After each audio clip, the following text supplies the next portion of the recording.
దీంట్లో కొత్తగా ఏది 2024లోకి వెళ్తా ఉన్నాం. ఇవాళ చివరి రోజు. ఇవాళ ఈ ఏడాదికి అంటే 2023కు ఇది చివరి రోజు అంతే. ఇక ఈ చివరి రోజు మీ అందరికి తెలుసు, నేను చెప్పాల్సిన పని లేదు. ఇవాళ బాధతో ఉంటారు, రేపు సంతోషంతో ఉంటారు. ఒక్క కథ కాదు, ఒక్క లెక్క కాదు. ఇక వాటిని మనం ఆపలేము, చేయలేము. ఇవాళ రాత్రి 1 వరకు మెట్రోలు నడుస్తూ ఉన్నాయి. అయితే 1 తర్వాత రాత్రి 8 గంటల నుంచే డ్రంక్ అండ్ డ్రైవ్ టెస్టులు పెడతా అంటారు. అలాగే డ్రగ్స్ ఏమైనా తీసుకురాని మూత్ర పరీక్షలు కూడా చేయబోతా ఉన్నారట. అంతే.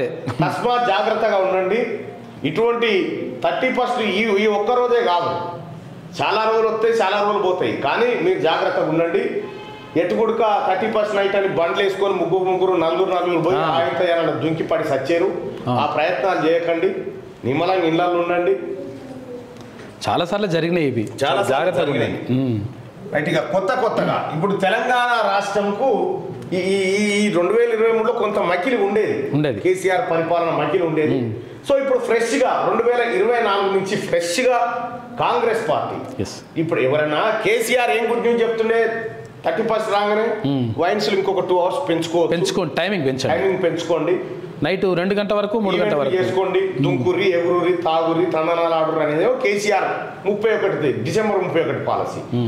రేవంత్ రెడ్డి గారి పాలసీ ఎట్లుంది?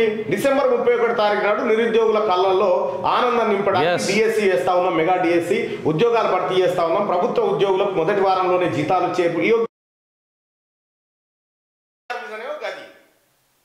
ఇప్పుడున్న ముఖ్యమంత్రి గారి విజనేమో యోగ్యది.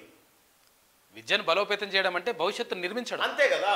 ఈసారి విద్యకు కూడా బలంగా నిధులను కేటాయిస్తుంది ప్రభుత్వం. ఖచ్చితంగా విద్యకు, వైద్యానికి అత్యధిక ప్రాధాన్యత ఇస్తుంది, నో డౌట్.